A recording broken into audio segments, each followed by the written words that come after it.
Hello बच्चों, let's see the question. The question says that what are reflex actions, give two examples, explain a reflex arc. तो इस question का जो की concept है वो रहेगा रिफ्लेक्स एक्शन। यहाँ पर हमें पूछा गया है रिफ्लेक्स एक्शन के बारे में। तो सबसे पहले हम जानेंगे रिफ्लेक्स एक्शन के बारे में। तो यहाँ लिखते हैं रिफ्लेक्स एक्शन। तो रिफ्लेक्स एक्शन जो है ये एक immediate very fast involuntary response होता है अगेंस्ट एक्सटर्नल स्टिमुलाई। तो हम कह सकते हैं ये क्या है, ये इमीडिएट इमीडिएट इनवॉलंटरी मीन हमारा इस पे कोई भी कंट्रोल नहीं होता है, इस एक्शन पर कोई कंट्रोल नहीं रहेगा हमारी विल पावर का। इमीडिएट इनवॉलंटरी हम कह सकते हैं, और and very fast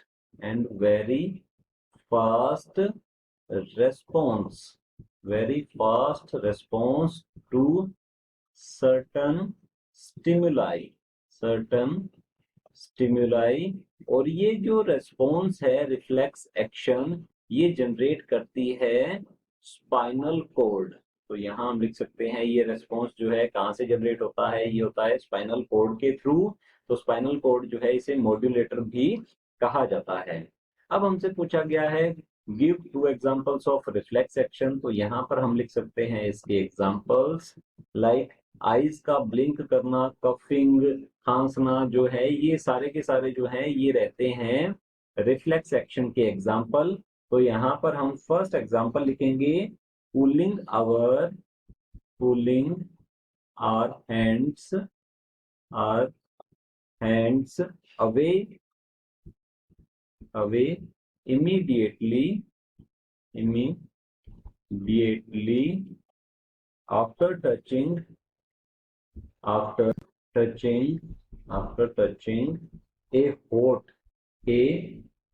hot object। कह सकते हैं हम इसे हॉट ऑब्जेक्ट। जब हमारा हाथ जो है ये हॉट ऑब्जेक्ट या किसी गर्म चीज से छू जाता है तो हम उसे तुरंत हटा लेते हैं, इमीडिएटली हटा लेते हैं। तो ये एक रिफ्लेक्स एक्शन का एग्जांपल है। और दूसरा एग्जांपल जो है हमारे पास रहेगा ये blinking reflex.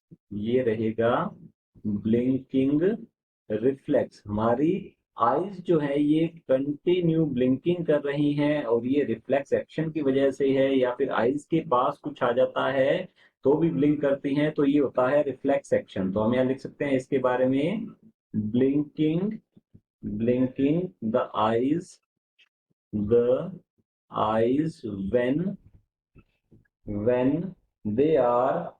when they are touched।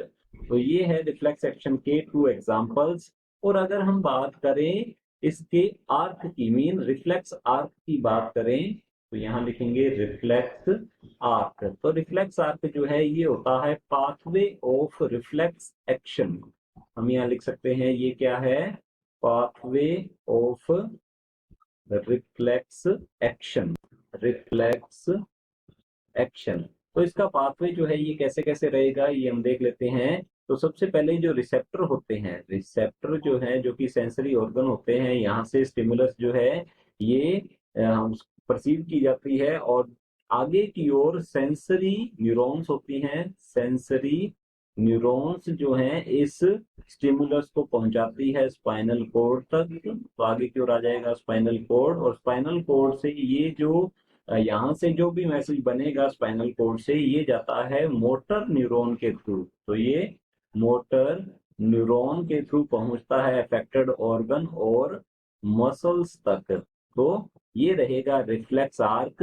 Pathway of reflex action is known as reflex arc. ये है। तो अब हम समझ लेते हैं इसे एक डायग्राम के थ्रू। तो चलिए देखते हैं डायग्राम दिया गया है जो कि रिप्रेजेंट करता है रिफ्लेक्स एक्शन को। तो यहाँ लिखते हैं हम रिफ्लेक्स एक्शन को रिप्रेजेंट कर रहा है।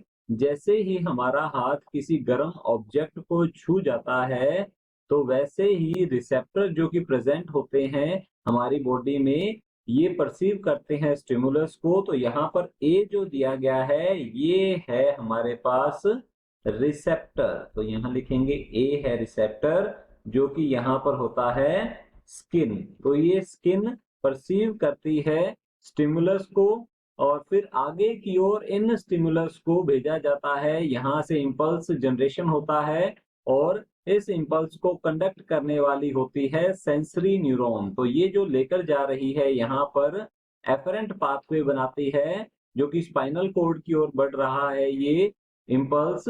तो ये बी जो है ये है एफरेंट पाथवे। तो यहाँ हम लिखेंगे ये रहेगा एफरेंट, एफरेंट पाथ होता है ये। और एफरेंट पाथवे में रेस्पॉन्सिबल होती हैं यहाँ पर हमारी सेंसरी न्यूरॉन्स। तो बी जो है ये क्या होंगी, ये होती हैं सेंसरी न्यूरॉन्स। और फिर ये लेकर जाती है सेंसरी न्यूरॉन्स इस इंपल्स को स्पाइनल कॉर्ड तक। तो ये पार्ट हमारा रहेगा स्पाइनल कॉर्ड, और स्पाइनल कॉर्ड में होती हैं रिले न्यूरॉन्स। तो हम यहाँ लिख सकते हैं, यहाँ है ये स्पाइनल कॉर्ड, और स्पाइनल कॉर्ड में ये सी रिप्रेजेंट करता है रिले। यहाँ लिखते हैं ये होती हैं relay neurons. Spinal cord mainly modulation का काम करता है। ये इस इंपल्स को, जो इंपल्स इसके पास आ रही है उसे प्रोसेस करता है और उसके अकॉर्डिंग मैसेज कन्वे करता है अफेक्टर ऑर्गन तक। तो ये मैसेज कन्वे करेगा, मैसेज भेजेगा, और मैसेज भेजता है ये इफरेंट पाथवे के थ्रू। और इसमें होती है यहाँ पर जो बी दिया गया है ये है इफरेंट पाथवे, जो कि मैसेज को लेकर जाएंगी। यहाँ पर न्यूरॉन्स होती है ये मोटर न्यूरॉन्स। तो यहाँ लिखते हैं मोटर न्यूरॉन्स। मोटर न्यूरॉन्स बनाती हैं इफरेंट पाथवे। तो यहाँ हम लिख सकते हैं ये इफरेंट पाथवे में पाई जाती हैं। तो यहाँ लिख लेते हैं ये इफरेंट पाथवे। तो मोटर न्यूरॉन्स मैसेज को कलेक्ट करती है, इंपल्स को लेकर जाती है spinal cord to effector organ. तो यहाँ पर डी रहेगा ये मोटर न्यूरॉन्स, और ई है यहाँ पर ये अफेक्टर ऑर्गन। तो हम यहाँ कह सकते हैं ये रहेंगे मसल्स। तो ये है मसल्स, और मसल्स के जब पास जब मैसेज पहुंचता है, ये इंपल्स जब पहुंचेगी इनके पास, तो तुरंत हाथ को हटा लिया जाता है, और ये बहुत ही जल्दी होता है। तो हम कह सकते हैं रिफ्लेक्स एक्शन एक वेरी फास्ट ऑटोमेटिक रेस्पॉन्स है टू सर्टेन स्टिमुलाई। तो ये होता है प्रोटेक्टिव। तो हमारा क्वेश्चन का ये फाइनल आंसर रहेगा, जिसमें हमने रिफ्लेक्स एक्शन को अच्छे से समझा है। और रिफ्लेक्स एक्शन के पाथवे को कहा जाता है रिफ्लेक्स आर्क, जो कि हमने अभी डिस्कस किया है। Hope you understood it well. All the best, thank you.